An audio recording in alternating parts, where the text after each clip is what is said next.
안녕하세요. 저는 직장 생활을 하고 있는 30대 여성입니다. 제가 이렇게 사연을 보내게 된 것은 다름 아닌 파국으로 끝난 저의 결혼 생활 때문이에요. 오랜 연애 끝에 마음 맞는 남자를 만나서 결혼을 잘했다고 생각했는데 결혼을 하고 보니 그게 아니었더라고요. 그 인간의 실체를 결혼하기 전에 미리 알았으면 괜히 어렵게 이혼할 일도 없이 더 좋았겠지만 제가 많이 모자랐던지 결국 직접 겪어보고서야 전남편이라는 사람의 바닥을 알게 되었네요. 그래도 이렇게 된 마당에 차라리 아이가 생기기 전에 남편의 실체를 알아서 다행이라고 생각합니다. 조금만 더 늦었더라면 어땠을지 홀몸으로 갈라서서 그나마 다행이라 생각은 하지만 지금도 그놈이 저와 저희 엄마에게 했던 짓을 생각하면 속에서 천불이 날 것 같습니다. 그래서 제가 그 사연을 보내게 되었네요. 저희 부모님은 제가 아주 어렸을 적 일찍 이혼을 하셨습니다. 부모님이 이혼을 하신 뒤로 저는 쭉 엄마와 단둘이 살아왔었죠. 그래도 아버지가 뜨문뜨문 기억이 있긴 하지만 제게 아버지의 존재는 그렇게 큰 의미가 아니었습니다. 오로지 엄마가 저의 전부였죠. 엄마는 저를 당당하게 키우고 싶으셨는지 늘 아빠 없이도 잘 살 수 있다고 말씀하셨어요. 그런 말씀만큼이나 혼자 저를 잘 키워내려 노력하셨고 덕분에 저는 엄마의 보살핌 아래에서 큰 어려움 없이 자라날 수 있었습니다. 그 당시 여자 혼자 자식을 키운다는 게 경제적으로도 심적으로도 쉬운 일은 아니었을 텐데 그런 걸 보면 저희 엄마가 얼마나 열심히 살아오셨을지 알 것 같아요. 그래서 저는 늘 그런 엄마에게 감사하고 죄송할 수밖에 없었죠. 아버지라는 존재 없이 서로 의지해서 살아야 했던 저희 모녀에게는 서로가 전부나 다름없었죠. 그래서 저는 엄마 걱정에 한때는 결혼을 안 하고 평생 엄마 옆에 붙어 살 생각이었어요. 정말 그럴 줄 알았던 저도 성인이 되어 대학을 들어가고 취업을 하고 점점 나이를 먹어가게 되었습니다. 그렇게 저도 어느덧 20대 중반이 되어 결혼할 나이에 가까워지게 되자 제가 굳이 바라지 않아도 주변 여기저기에서 소개팅이 많이 들어왔었어요. 그때 저는 지인의 소개로 남자친구를 만나게 되었죠. 다들 끼리끼리 만나기 마련인 탓인지 지인이 소개해준 남자친구도 평범한 회사원에 가정 형편도 저와 비슷한 듯 크게 다를 것 없는 사람이었습니다. 하나 다른 점을 꼽자면 남자친구의 부모님은 두 분 다 계시는 것에 비해 전 이혼 가정에서 아버지 없이 자랐다는 거였죠. 그래도 남자친구는 그런 저의 사정을 알고 이해해주며 저의 아픈 구석을 어루만져주는 좋은 사람이었어요. 그렇기에 제가 무려 4년이라는 시간을 한 남자만 바라보며 연애를 해왔었겠죠. 사람마다 시간이라는 기준이 다르지만 4년이라는 저희의 연애 기간이 결코 짧은 시간은 아닐 겁니다. 저도 남자친구와 4년을 만나면서 적지 않은 시간이었다는 건 알았지만 저의 배경 때문인지 몰라도 전 왠지 결혼 결심을 먹기가 쉽지 않았어요. 주변에서는 오래 만난 저희들이 왜 결혼을 안 하냐며 성화였지만 사실 저는 결혼이라는 게 중요한 일이니만큼 더 신중해야 하는 거라 생각했습니다. 그래서 적당한 때를 기다리고 남자친구를 더 알아가고 싶었죠. 하지만 오히려 저희들보다 저희 엄마를 포함한 주변에서 더 결혼에 성화였어요. 그래서 전 결혼을 미루는 저를 걱정하는 엄마를 위해 조금 일찍 결혼을 서두르기로 했습니다. 당장 결혼 생각이 아주 간절하진 않았지만 어차피 결혼을 한다면 지금 만나고 있는 남자친구와 할 것이 당연했기에 남자친구도 저와 같은 생각이라면 결혼을 더 미룰 필요는 없을 거라 생각했죠. 그렇게 저희는 만난 지 4년 만에 결혼 이야기를 하게 되었고 저는 정식으로 예비시댁에 인사를 드리러 갔습니다. 지난 4년 동안 만나면서 가끔 얼굴을 뵌 적이 있어서 그날이 처음 만남은 아니었지만 자리가 자리인 만큼 저도 꽤 긴장이 많이 되었어요. 그래도 다행히 예비 시부모님께서는 저를 반겨주시는 모습이었습니다. 어서와. 아유, 우리가 드디어 이렇게 만나네. 우리는 진작 현이를 며느리로 생각하고 있잖아. 그런데 정식으로 제 소개를 하다 보니 예비 시부모님이 저희 집 상황을 잘 모르고 계시더라고요. 남자친구가 저희 집 사정을 잘 알고 있으니까 결혼까지 하는 상황에서는 미리 제 얘기를 전했을 줄 알았는데 남자친구가 말하는 걸 까먹은 건지 예비 시부모님께서는 저희 부모님이 이혼을 하시고 제가 엄마 밑에서 자랐다는 걸 모르고 계셨어요. 어머, 그럼 현이는 어머니랑 단둘이 살았던 거니? 네, 부모님이 제가 어릴 적에 이혼을 하셨어요. 제가 상훈 씨에게 미리 들으신 줄 알고 미리 말씀 못 드려서 죄송합니다. 조금 당황스럽긴 하지만 그렇다고 네가 미안할 건 아니지. 미리 못 알아본 우리 탓이지 뭐. 중요한 일이니만큼 당연히 알고 계실 거라 생각했는데 처음 들으신다며 당황하시는 시부모님의 표정에 저까지도 당황스럽긴 마찬가지였습니다. 혹시 그런 이유로 저희 결혼을 반대하시려나 싶어서 심장이 쪼그라드는 것 같았죠. 그런 걸 보면 현이가 참 잘 크긴 했나 봐. 우리는 네가 워낙 예의 바르고 참해서 아버지가 안 계신 걸 전혀 몰랐네. 그래도 헐어머니 밑에서 자란 티는 안 나서 다행이다. 그래, 엄마랑 단둘이 지낸다고 얼마나 고생이 많았어. 예, 저희 어머니가 저 키운다고 많이 고생하셨어요. 그래, 그래도 이제는 걱정하지 마라. 이제 니들 결혼하면 우리가 너 부모가 되는 거 아니니? 이제는 우리를 친부모처럼 생각하면 되지. 우리가 부모 노릇 해줄 테니까 앞으로 우리 식구끼리 자주 모이고 하면 좋겠구나. 처음에는 긴장되는 자리 때문인지 시어머니의 그런 말씀이 칭찬이고 배려라고 생각했었어요. 그런데 곰곰이 생각해볼수록 그 말이 정말 저를 위한 말인지 모르겠더라고요. 아버지 없이 자란 티가 안 난다는 게 대체 무슨 말인지, 제가 아버지가 없다고 엄마가 안 계신 건 아닌데 마치 제가 고아인 것처럼 말씀을 하시는 게 마음에 걸렸습니다. 하지만 그때는 반대를 하지 않으신 시부모님께 감사해서 그런 분들이 괜히 나쁜 의미로 말씀하신 게 아닐 거라 생각했어요. 그리고 그 후 남자친구도 저희 집에 인사를 드리러 왔습니다. 저희 엄마야 누구보다 제 결혼을 기다리시던 분이셨기에 상딸이 부러져라 상을 차리시고 예비 사위를 반갑게 맞아주셨죠. 그런데 저희 집에 왔다 간 다음날 남자친구가 하는 말이 묘하더라고요. 아, 어제 정말 잘 먹었어. 어머님께 감사하다고 전해드려. 입에 맞아서 다행이다. 안 그래도 엄마가 상훈 씨 맛있는 거 해주겠다고 고생 많이 하셨거든. 그러게, 역시 사위사랑은 장모라더니 나는 장모님만 계셔서 얼마나 다행인지 몰라. 그게 무슨 말이야? 아니 그렇잖아. 보통 딸 시집 보내는 집은 장인어른들이 엄청 무섭게 하시잖아. 귀한 딸 그냥 못 내어준다고 사위를 테스트하고 고생시키고 그러던데 나는 장인어른이 안 계시니까 그런 걱정이 없잖아. 다른 친구들은 장인 무서워서 꼼짝을 못하더라고. 장모님은 나 좋아하시니까 현이 너만 우리 부모님한테 잘하면 되겠다. 내가 아버지가 없어서 좋다는 건지 이상하게 말을 하는 남자친구의 태도가 조금 긴가민가 했습니다. 나만 잘하면 된다는 말도 마음에 걸렸죠. 하지만 4년 동안 별 문제 없던 남자친구였기에 저는 제가 예민한 건가 싶어서 그 말을 굳이 마음에 담지 않으려고 했습니다. 그 후 별 걱정 없이 상견례를 치르게 되었죠. 저희 엄마는 상견례 한참 전부터 걱정이 많으셨어요. 그쪽 집에서는 부모님이 두 분 다 나오시는데 저희는 아버지가 안 계셔서 엄마랑 저 단둘이 자리해야 하는 상황이 많이 부담되신 모양이었어요. 이럴 게 아니라 누구한테라도 부탁해서 같이 좀 데려가야 하는 게 아니냐? 누굴 데려가게. 그렇다고 그 사람이 진짜 아버지도 아닌데 무슨 의미가 있어. 그래도 우리 단둘인 것보단 낫잖아. 엄마, 너무 걱정하지 마. 시부모님 그러신 분들 아니야. 전에 인사드리러 갔을 때도 나더러 홀어머니 밑에서 잘 자랐다고 예뻐하셨는데 뭘. 모르고 결혼시키는 것도 아니고 이제 와서 그런 걸로 반대하실 것도 아니니까 그냥 마음 편히 먹어. 한참 불안해하시는 엄마를 보니 제가 생각했던 것보다 엄마의 걱정이 더 컸나 보다 했어요. 저는 시부모님이 그런 분들이 아니시라며 엄마를 겨우 진정시켰습니다.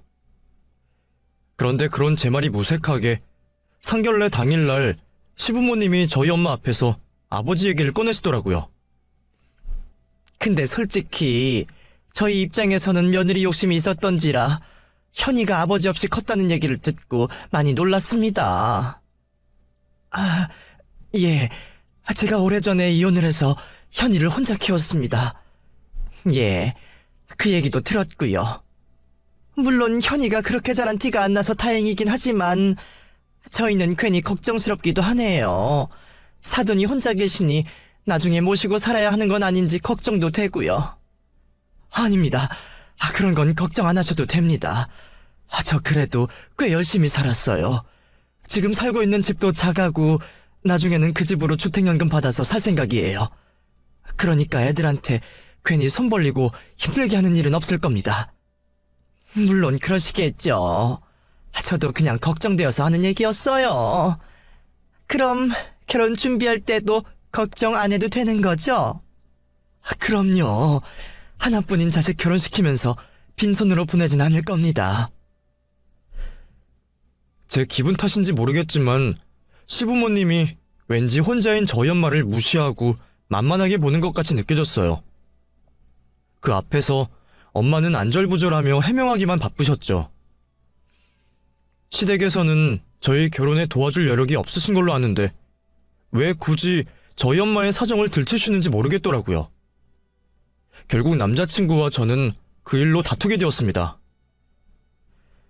어머님 아버님이 무슨 의미로 그런 말씀을 하셨는지 모르겠지만 내 입장에서는 기분 상한다고.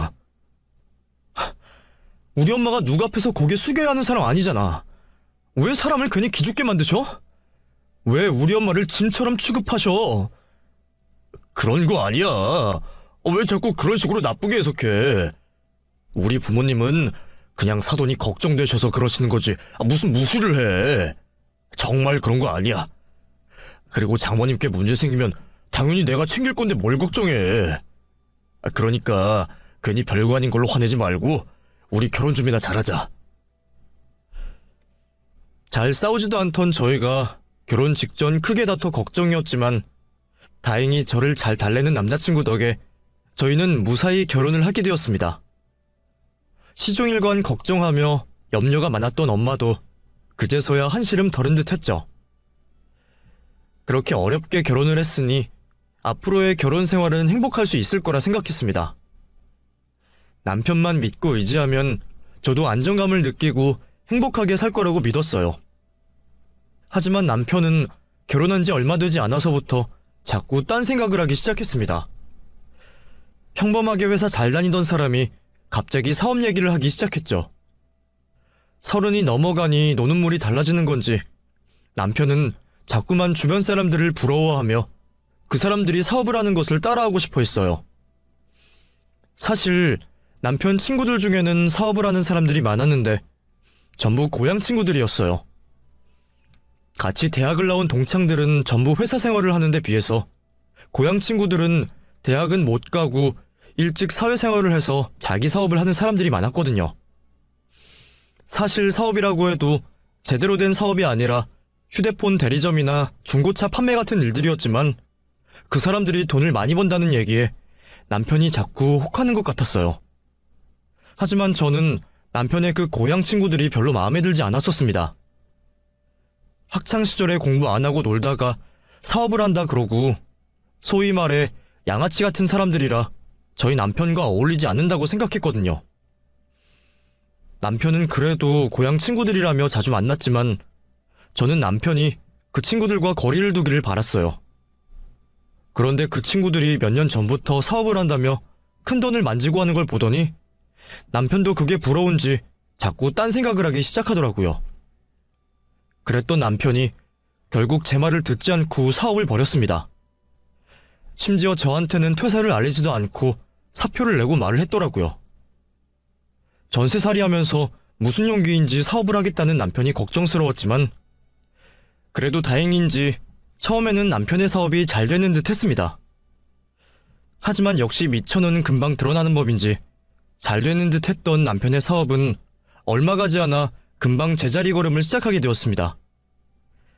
매출이 늘어야 수익이 생기는 건데 늘 똑같은 자리에 있으니 돈이 될 수 없었어요. 그런 와중에 저희 신혼집은 전세 만기가 되었고 집주인은 전세를 올려달라고 했죠. 너무 비싼 전세금을 도저히 마련할 수 없었던 저희는 결국 이사를 가야만 했습니다. 그래서 어쩔 수 없이 집을 알아보러 다니고 있는데 남편이 곧 죽어도 자기 사업장 근처에 집을 구해야 한다고 억지를 쓰기 시작했어요. 그 동네는 지금 살던 곳에 비해 한참 집값이 비싼 동네였는데 말이죠. 집이 가까워야 나도 여유가 좀 있지. 그리고 그 동네가 살기 좋아. 누가 좋은 거 몰라? 그 동네는 우리 예산으로 안 된다니까? 나도 돈만 있으면 좋은 동네 살고 싶지. 근데 지금도 전세금 못 올려줘서 이사 가는데 거기서 집 얻을 돈이 어디 있어. 그러니까 우리도 이참에 장모님께 좀 도와달라고 해서 집을 사자. 그 동네는 사두면 무조건 오르는 동네야. 괜히 전세 전전하면서 마음고생할 바에는 집을 사는 게 좋지 않겠어? 근데 왜 우리 엄마한테 도와달라고 그래? 당신이 이사 가고 싶으면 시댁에 도움 구해야지. 우리 집 사정 몰라? 우리 부모님이 그럴 돈이 어디 있어. 아직 노후 준비도 못 하셨는데. 그럼 우리 엄마는? 우리 엄마도 여유 없어. 장모님은 지금 살고 계신 집이 있잖아. 어차피 장모님 그걸로 주택연금 받으실 거라며. 그거 연금 빼고 나머지 돈만 돌려주는 거 알고 있었어? 그러면 나중에 자식들이 물려받을 돈은 하나도 없는 거야. 그러니까 장모님 살고 계신 집 팔아서 다 같이 살 집 구하고 장모님은 우리랑 같이 지내시면 되잖아. 말도 안 되는 소리 하지 마. 왜 우리 욕심 부리자고 괜한 엄마를 건드려. 집 사고 투자하고 싶으면 당신 돈으로 해. 아니면 시댁에 도와달라 하던가. 그리고 다시는 이런 얘기 꺼내지도 마. 그땐 나 정말 화낼 거야. 투자 명목으로 비싼 동네에 집을 사고 싶다던 남편은 노후 준비도 안 되어 있는 시댁에는 도움받을 수가 없으니 대신 저희 엄마에게 도움을 구하려 했습니다. 혼자 잘 살고 계신 엄마를 모시니 많이 하면서 말이죠. 당연히 저는 화를 내며 그런 남편을 말렸고 남편도 더 이상 말을 꺼내지 않고 잠잠하기에 저는 남편이 제 얘기를 잘 알아들은 줄만 알았습니다. 그런데 그게 아니었더라고요. 제가 호락호락하지 않으니 직접 저희 엄마를 설득할 생각이었는지 저 몰래 엄마를 찾아가 집 얘기를 꺼내고 엄마를 설득했습니다. 엄마도 굳이 혼자 편히 지내던 집을 팔고 싶은 생각은 없으셨겠지만 하나뿐인 딸을 위해 사위의 말을 거절하지 못하셨겠죠. 그 일을 알게 된 저는 곧장 엄마를 찾아갔습니다. 엄마, 남편한테 집 팔아서 돈 주기로 했어? 왜 그랬어? 강서방 말 들어보니 괜찮은 생각인 것 같던데 강서방 말대로 하자. 사위가 장모 모시고 살겠다는데 고마울 일이지. 그렇다고 엄마 살던 집을 팔겠다고 하면 어떻게 해? 그 대신 더 좋은 집 들어가는 거 아니냐. 엄마야 자식 잘 되면 좋은 일이고 니들 덕에 그런 곳에 살아보면 좋지. 너는 엄마랑 같이 사는 게 싫어? 그건 아니지만 엄마한테 무리한 부탁을 하니까. 사실 나도 나이 먹어서 혼자 살 생각에 무서웠는데 강서방이 먼저 그렇게 말해줘서 고맙지. 곧 너희 아이도 가질 텐데 내가 옆에서 봐주고 하면 좋지 않겠어? 엄마가 저렇게까지 말을 하시니 저도 좋게 생각을 하기로 했어요. 엄마도 나이가 들어가시고 있으니 가까이에서 모시고 사는 게 훨씬 더 좋겠다고 생각했죠. 엄마는 저와 대화를 한 다음날 집을 내놓게 되었고 남편과 저는 이사갈 집을 알아보게 되었습니다. 아무래도 제가 퇴근을 하기 전까지는 회사에 묶여있으니 저는 인터넷과 부동산 앱으로 우리 세 가족이 지낼 만한 곳을 알아봤죠. 그리고 괜찮은 집들을 추려 남편에게 공유를 했습니다. 사업을 하고 있는 남편이 저보다는 시간적 여유가 많아 낮에 부동산을 돌아볼 수 있었거든요. 그렇게 저희끼리 분담을 하며 부동산을 돌아다녔죠. 얼마 뒤 엄마의 집이 팔리게 되었고 엄마는 필요한 짐들을 가지고 저희 집으로 들어오시게 되었어요. 가구와 큰 짐들은 이사를 갈 집이 정해지기 전까지 컨테이너에 보관을 하기로 했고요. 이사 준비하느라 정신이 없었지만 이사를 가기 전 맛보기처럼 하게 된 엄마와 한 집살이가 재미있고 행복하기만 했죠. 그런데 엄마는 저희와 한 집에서 같이 살게 된 게 아직 어색하신 것 같았습니다. 자신 때문에 저희가 집을 좁게 쓰는 것 같아 불편하겠다며 이사를 하기 전까지 이모 댁에 가 계시겠다고 했죠. 아파트에서 혼자 넓게 지내시다 비좁은 집에 사람들까지 북적거리니 불편하실 만도 했습니다. 그래서 제 생각에도 그게 나을 것 같았어요. 그렇게 엄마는 이모 댁으로 잠시 동안 지내시게 되었고, 저와 남편은 하루라도 빨리 이사갈 집을 구하기 위해 더 열심히 집을 알아보고 다녔죠. 얼마 후 엄마에게 집을 판 돈을 받은 남편이 적당한 집을 구했다며 그날 계약을 했다고 연락이 왔어요. 순간 황당하고 화가 나더라고요. 물론 남편도 확인을 꼼꼼히 하고 한 계약이겠지만 제 입장에서는 그래도 다 같이 살 집인데 계약을 하기 전에 나머지 가족들도 둘러보고 상의를 하는 게 맞지 않나 싶었죠. 회사에서 열을 내며 전화를 할 수 없으니 우선 알겠다고 하고 전화를 끊었습니다. 그리고 퇴근을 하자마자 집으로 간 저는 남편이 계약한 집을 확인하게 되었죠. 그런데 계약서에 작성된 주소지가 고가의 브랜드 아파트였습니다. 엄마가 집을 판 가격을 알고 있던 저로서는 불가능한 계약이라고 생각이 들었어요. 저희가 돌려받을 전세금과 엄마가 집을 판 돈을 합쳐도 이 아파트를 매매할 가격이 안 되는 걸 알았기에 전 남편에게 어떻게 된 거냐며 물어보게 되었죠. 뭐야? 돈이 어디서 났길래 이 아파트를 계약했어? 혹시 당신 아버님께 돈 받았어? 아니, 우리 가진 돈으로 충분해. 이제 잔금만 치르면 끝이야. 무슨 말이야? 여기 가격이 얼마인지 내가 뻔히 알고 있는데. 우리가 이 동네에서 구할 곳이 빌라 말고 어디 있어. 그래서 난 우리 집 구할 때 여기는 들여다보지도 않았어. 뭐야, 솔직히 말해. 나머지 돈이 어디서 났는데? 왜 사람 말을 못 믿어? 계약서 다시 봐봐. 그 정도 평수는 우리가 가진 돈으로 충분하다니까. 남편이 하는 말에 계약서를 다시 자세히 들여다보니 그제서야 평수가 제 눈에 들어왔습니다. 그런데 아무리 봐도 평수가 작아도 너무 작았어요. 우리 두 식구라면 모르겠지만 엄마까지 포함하면 절대 같이 지낼 수 없는 평수였습니다.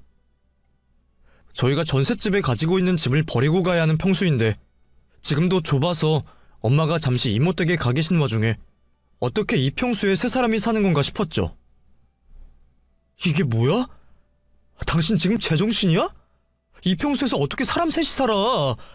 우리가 지금 들어가기도 불편하겠는데. 사람 말 좀 끝까지 듣고 말해. 사실 어머님께서 나한테만 말씀하신 게 있었어. 갑자기 이모님 댁 가신 거 말이야.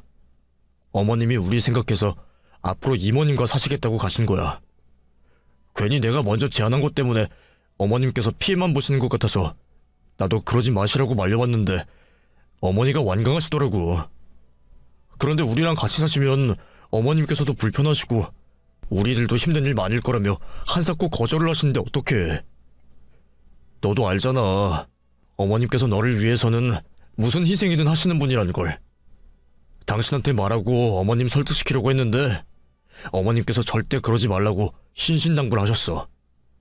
너한테 말할 거면 이사갈 집 구한 다음에 말하라고. 그래서 이렇게 된 거야. 마침 평수는 적지만 여기 아파트가 나와 있길래 누가 먼저 계약하기 전에 내가 한 거고. 나도 어머님 생각하면 영 불편하긴 한데 우리 좋게 생각하자.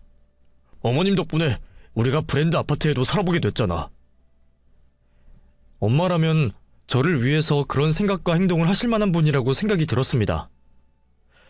하지만 아무리 저를 위해서 한 행동이라고 하더라도 이번에는 희생의 정도가 너무 심하다고 생각이 들었어요. 전 재산일 수도 있는 집을 저희에게 주고 이모 댁에 가신다는 게 아무리 생각해도 이해가 가지 않았습니다. 그래서 제가 직접 찾아가 엄마에게 확인을 해보기로 했죠. 다음날 회사에 반차를 했던 저는 곧장 이모 댁으로 갔습니다. 엄마는 회사에 있을 시간에 자신을 찾아온 저를 보곤 무척이나 놀라셨죠. 현아, 네가 이 시간에 웬일이야? 오늘 회사 안 갔어? 여기 오려고 했으면 연락이라도 주고 오지. 확인할 게 있어서 회사에 반차 내고 왔어. 엄마, 우리가 왜 엄마랑 살면 불편할 거라고 생각해? 나 어제 그 사람한테 엄마가 이모 댁에서 살기로 했단 말 듣고 얼마나 놀랐는지 알아? 알아도 내가 먼저 알아야지. 그걸 왜 그 사람한테만 말하고 혼자 결정을 해. 이렇게 될 줄 알았으면 처음부터 엄마한테 같이 살자고 말을 하지 않았지. 이게 뭐야? 이렇게 되면 우리가 혼자 잘 살고 있던 엄마를 내쫓고 살던 집 팔아서 우리 집 구한 꼴이 되잖아. 이렇게 하면 내가 엄마한테 고마워하고 좋아할 줄 알았어? 거기에서 살면 내가 마음이 편한 날이 있을 것 같아? 미안해. 근데 부모 입장에선 너희들 2년마다 이사갈 집 찾겠다고 고생하는 걸 보는 것보단 이게 나으니까 이렇게 했어. 또 아이도 없는 부부 사이에 늙은 노인네가 껴들어서 뭐하겠니? 너희나 나나 불편하기만 하지. 나중에 너희들 애 낳으면 매일 집으로 찾아가서 애들 봐줄 테니까 그때 하루 종일 같이 있으면 되고. 그러니까 왜 엄마만 희생을 하냐고. 지금까지 평생 나 때문에 희생만 한 사람이.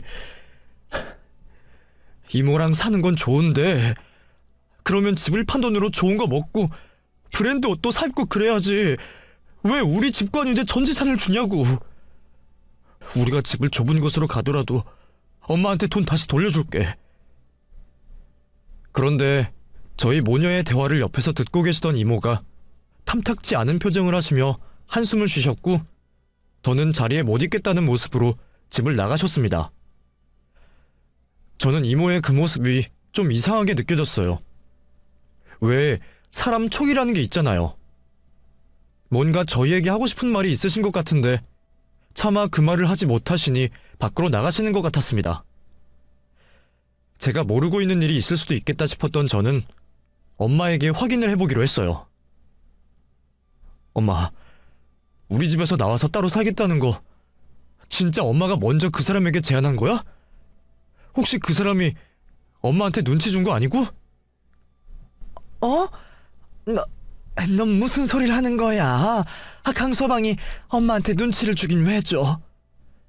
정말이야? 근데 나 이제 와서 생각해보니까 갑자기 엄마가 태도를 바꾼 게 이해가 안 되는데? 엄마가 나한테 이런 일을 가지고 말 안 할 사람이 아니잖아. 그것도 나한테 거짓말까지 하면서. 방금 전까지 옆에 있던 이모 얼굴 표정도 그렇고. 갑자기 결심한 게 아니라니까. 네가 이럴 줄 알고 한 거야. 이모는 내가 답답하니까 그렇겠지. 그럼 이모 데리고 와서 물어볼까? 엄마한테 무슨 얘기 들은 적 없냐고? 현아, 뭘 그렇게까지 하니? 이모가 알면 뭘 알고 있다고. 평소 거짓말을 못하던 엄마는 제가 집요하게 일이 이렇게 된 것에 대해 물어보자 점점 당황해했습니다. 이전의 한 말들까지는 미리 준비를 하고 연습을 한 것 같아 보였는데 예상하지 못한 제 질문에는 대답을 정확하게 못하고 넘기려고 했죠. 계속해서 아무 일도 없었다는 엄마와 집요하게 입씨름을 이어갔어요. 하지만 저는 물러서지 않았고 한참 동안 엄마와 입씨름을 이어가고 있던 도중 갑자기 엄마가 눈물을 보이시며 이내 남편과 있었던 일들을 전부 다 말해주셨죠. 남편이 저에게 했던 말들은 전부 거짓말이었습니다. 엄마는 남편에게 협박이나 마찬가지인 말을 듣고 쫓겨난 거였어요. 네가 회사에 있을 때 강서방이 집으로 왔다. 난 뭘 놓고 와서 가지러 온 줄 알았는데 나보고 할 말이 있다고 하더구나. 그때까지만 해도 난 우리 같이 살 집에 대해서 말을 하는 줄 알았어. 근데 나보고 네 이모댁이 멀리 있냐고 물어보는 거야. 가까이 있다고 하니까 그러면 거기 가서 지내면 안 되겠냐고 하더라고. 난 처음에 이사 준비 때문에 그런 줄 알았지. 그런데 그 다음에 말을 이상하게 하는 거야. 근처에 아파트 매물이 나와서 계약을 했는데 나랑 같이 살 수 없는 평수이니까 이모 집에 가서 생활하라고. 무슨 말이냐고 했더니 나더러 이해 좀 해달라고 하더라. 이제 살 날도 얼마 안 남은 사람이 자식들 앞에서 욕심부리면 되겠냐고 하면서 널 위해서라도 이렇게 해줘야 한다고. 아무리 형제라고 해도 어떻게 내 짐 다 들고 이모 집으로 들어가겠나 싶어서 내가 무슨 말이냐며 따져 물었어.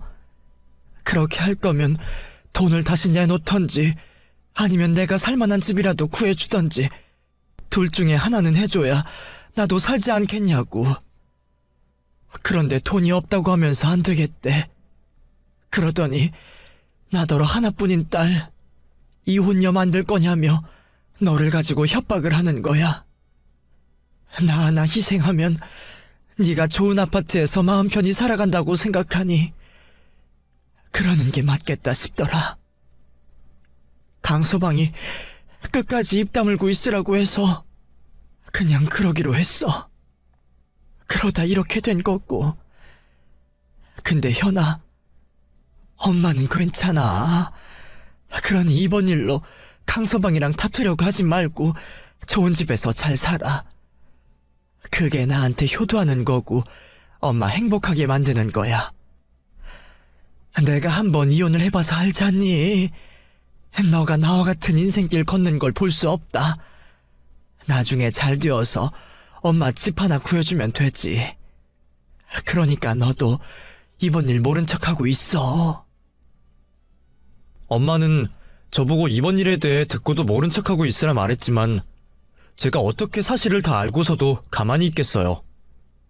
엄마 입에서 모든 사실들을 듣게 된 저는 저를 말리는 엄마의 손을 뿌리치고 남편이 있는 집으로 향했습니다. 당장 이혼을 하더라도 우리 엄마의 피 같은 전 재산을 그 쓰레기 같은 남편놈에게서 돌려받아야 했죠. 집에 도착한 저는 시치미를 뚝 떼고 소파에 앉아 TV를 보고 있는 남편놈에게 우리 엄마 돈을 돌려달라 했습니다. 돈 내놔 이 사기꾼아. 네가 우리 엄마한테 사기쳐서 받은 돈 내놓으라고. 당신 왜 이래? 그리고 내가 무슨 사기를 쳐? 그럼 사기꾼 아니야? 멀쩡히 혼자 잘 살고 있는 우리 엄마 모시고 살겠다고 말해서 집까지 팔게 해놓고 돈만 받아서 내쫓아버리면 그게 사기꾼이지. 너 우리 엄마 보고 딸 이혼녀 만들기 싫으면 조용히 나가라고 했다면서. 그게 사위라는 놈이 할 말이야? 그것도 우리 엄마 도움받는 입장에서. 다 필요 없고 네 말처럼 나 이혼녀 될 테니까 우리 엄마 돈이나 내놔. 현아, 우선 진정 좀 하고 내 말 좀 들어봐. 아 다르고 다르다고. 내가 전하려고 했던 게 장모님께 잘못 전달된 것뿐이야. 내가 어떻게 된 일인지 설명해줄게. 그러니까 처음 우리가 계획한 대로 세 식구가 같이 살 집을 알아보고 다녔어. 당신이 보내준 집들 돌아다니면서 말이야. 그러다 한 부동산에서 신혼부부 같은데 큰 집만 알아보냐고, 작은 평수대 집은 안 되냐고 물어보는 거야. 왜 그러냐고 했더니 마침 우리가 계약한 그 아파트가 딱 시세 대비 저렴하게 나왔다면서 계약 꼭 하라고 하더라고. 당신도 알 거 아니야. 요즘에 아파트 가격 얼마나 금방 뛰어오르는지. 집이 좀 작긴 한데 우리가 가진 돈에 딱 맞춰 구매할 수 있다고 하니까 우선 계약을 한 거지. 근데 당신 생각해봐. 요 몇 달 사이 가격이 뛴 금액만 해도 몇 천이야. 그러면 앞으로는 얼마나 더 오르겠어. 어차피 우리도 나중에 아이 나면 더 큰 집으로 이사가야 하잖아. 그때 차익으로 더 큰 집 구해서 장모님도 모시고 오면 되는 거야. 그런 의미로 장모님께 이모님 댁으로 가시면 어떻겠냐고 여쭤보게 되었고, 장모님이 고민을 하시길래 설득시키는 말을 전하다 잘못 전달되게 된 거라니까. 당신 이혼녀 만들고 싶으냐고 말한 게 아니라 상황이 안 좋아져서 당신이랑 나랑 이혼을 해야 할 상황이 생길지도 모르니 빌라보다는 가치가 높은 아파트를 구입해서 보험으로 쓰려고 한다, 이런 말이었어. 말도 안 되는 소리였죠. 어느 누가 이혼할 수도 있는 상황이라고 하는 말을 이혼녀를 만들고 싶냐라고 오해를 하겠어요. 저는 그런 남편의 말을 애써 들어줄 생각도 없이 엄마 돈이나 당장 내놓으라고 화를 냈습니다. 이미 엄마에게서 사실을 들었을 때부터 이혼 결심을 했었기에 전 돈만 돌려받으면 남편에게 더는 볼 일이 없었습니다. 그런데 그때 저희 집 초인종이 울렸어요. 무시를 하려고 했지만 계속 울려대는 소리에 결국 문을 열 수밖에 없었죠. 다투는 소리 때문에 이웃집에서 올라왔구나 싶어서 사과를 하려고 현관문을 열었던 저는 찾아온 상대방의 얼굴을 본 순간 머리가 새하얘졌습니다. 제가 전혀 생각지도 못한 사람이 서 있었거든요. 바로 저희 아빠였어요. 제가 결혼을 한다는 소식을 듣고 한번 찾아온 적은 있었지만 사실상 지금까지 연을 끊고 살아왔던 아빠였습니다. 그런 아빠가 저희 집 앞에 있는 그 상황이 당황스럽기만 했죠. 아빠? 아빠가 여길 어떻게 알고 찾아오셨어요? 인사는 나중에 하자. 우선 네 남편 놈한테 내가 볼 일이 있어서 먼저 너에게 미안하다고 말하마. 내가 네 남편 놈 손 좀 봐줘야겠어.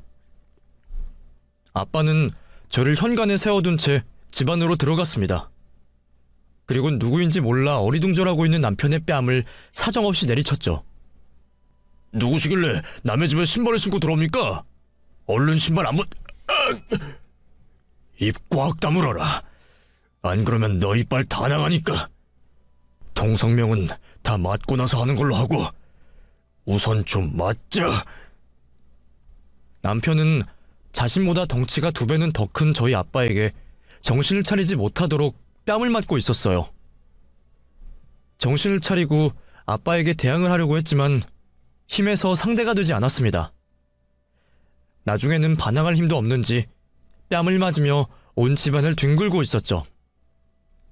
그리고는 숨을 고르시는 아빠가 잠시 틈을 보이자 남편은 재빨리 도망을 치곤 경찰에 신고를 하겠다 말했습니다. 당신 뭐하고 있어? 남편이 맞고 있는데 뭘 멀뚱히 쳐다만 보고 있어. 얼른 경찰에 신고해. 당신 누구랑 나를 착각했는지 모르겠는데 사람 잘못 골랐어.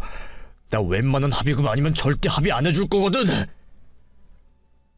뭐하러 전압이 나가게 신고를 하냐? 내가 경찰인데. 자, 경찰 공무원증 확인해봐. 너 이 새끼 지금 사기죄로 체포당하는 거야. 알아? 네가 내 아내 돈 가지고 사기친 거 다 들었어. 너 우리 아내 꼬드겨 집한 돈으로 네 집 샀다며.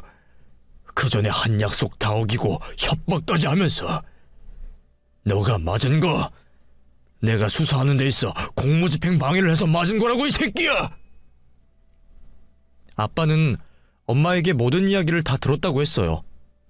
그 전까지 단 한 번도 교류가 없었던 두 분이라 전 놀랍기만 했죠. 두 분이 나쁘게 헤어진 사이는 아니었어요.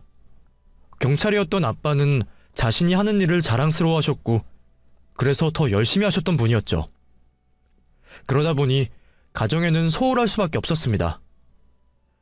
얼마 없는 쉬는 날도 경찰서에서 숙직을 하시고 가족들과 시간을 보내는 휴일에도 전화만 오면 현장으로 뛰어가시니 엄마 입장에서는 속이 상할 수밖에 없었죠.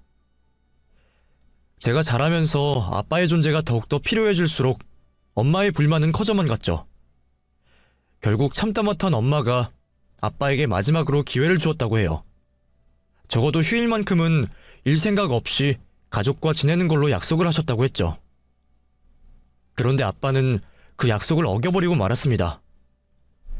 경찰과 사람으로서는 좋은 모습일지도 몰라도 엄마가 원하는 한 가정의 남편은 아니었고 결국 이혼을 하시게 된 거죠. 이혼 후에도 아빠가 잘못을 구하며 우리의 주위를 맴돌았지만 아빠를 반대하는 강경한 모습의 엄마로 인해 우리 모녀 근처에 얼씬도 못했습니다. 그러다 제 결혼 소식을 듣고 다시 우리 두 모녀의 주위를 맴돌던 아빠는 엄마가 집을 팔았다는 걸 알게 되었다고 했죠. 그러다 짐을 들고 저희 집에서 내쫓기는 엄마를 보게 된 거고요. 무슨 상황인지 궁금했지만 엄마 때문에 근처에 갈 수가 없었고 주위를 맴돌며 지켜보기만 했다고 합니다. 그때 이모댁을 화가 난 채로 나가는 저를 보게 되었고 제 뒤를 따르며 울고 있는 엄마를 보곤 직접 개입을 하시게 된 거죠. 엄마는 모든 사실을 아빠에게 말을 하게 된 거고요. 너 이 새끼 장모한테 사기치면 친족이라 문제가 없을 거라고 생각하나 본데 동거하지 않는 친족의 재산범죄는 피해자 고소만 있으면 공소제기를 할 수가 있어요. 알아? 그러니까 네가 내 아내에게 현아 이혼 들먹이면서 말했던 게 협박, 돈을 건네받기 전에 약속했던 내용을 어기고 장모를 내쫓아낸 게 사기라는 말이야. 사기꾼 놈 잡는 건 내일이고. 아빠의 말에 남편은 잔뜩 겁을 먹은 모습이었습니다. 아빠와 눈도 못 마주치며 잘못했다고 했죠. 죄송합니다. 제가 아버님을 몰라 뵙고 실수를 했네요. 장모님 일도 제가 무조건 잘못했습니다. 최대한 빨리 어머님께서 아무런 손해 없으시게 재산에 대해 원상복구해 놓겠습니다. 원상복구? 네가 뭘 어쩔 건데? 같은 동네 비슷한 평수로 집을 구해 놓겠습니다. 그게 끝이야? 그러면 우리 딸이랑 내 아내 마음의 상처는 어떻게 할 거고? 이혼하고 정신적 손해배상 받는다고 마음의 상처까지 원상복구되는 건 아니잖아. 그러면 제가 뭘 어떻게... 아직 계약 전이라고 하지 않았나? 어차피 우리 아내한테 돈도 돌려줘야 하고 그런 방법이 있을 것 같은데. 아빠는 정확하게 말만 하지 않았지 집을 내놓으라는 듯이 말을 하고 있었습니다. 남편도 이를 알아차린 것 같았어요. 네, 무슨 말씀인지 알겠습니다. 계약서 다시 작성하죠. 돈도 돌려드리고요. 그렇게 하면 괜찮을까요? 결국 남편은 계약한 집을 포기하고 명의를 엄마에게 돌려주었죠. 어차피 엄마가 집을 판 돈이 아니었다면 구할 수도 없었던 집이었지만요. 이후 저는 남편과 합의 이혼을 하게 되었습니다. 소송보다는 빨리 끝나기도 했고 위자료 명목은 집을 구매하는 데 들었던 비용으로 하면 되었으니까요. 그날 이후 저와 엄마는 다시 같이 살게 되었고 이전보다 더 서로를 챙겨주며 지냈습니다. 저 때문에 엄마가 마음고생을 하신 것 같아 죄송한 마음이 너무 많이 들었거든요. 그래서 뭐든 엄마와 같이 하려고 했죠. 그런데 그것도 제 마음처럼 되지 않았어요. 우리 모녀 사이에 끼어든 한 사람 때문이었죠. 바로 아빠였습니다. 남편 사건 이후 종종 만남을 이어가시던 두 분이 결국 재혼을 하시게 되었고 제2의 신혼을 즐기게 되었거든요. 한 번의 헤어짐으로 자신의 실수를 뼈저리게 느꼈던 아빠는 엄마의 우려와 달리 무척이나 가정적인 남자로 변해 있었습니다. 그래서 엄마 얼굴에서 웃음이 떠나지 않고 있어요. 정말 다행인 일이죠. 다시 재결합을 하신 부모님 덕분에 저도 과거 어릴 때로 돌아가 그때 다하지 못했던 어리광을 부리고 있습니다. 여러분들께서도 가족과 즐거운 시간을 보내시길 바라며 전 이만 글을 마치도록 하겠습니다. 감사합니다.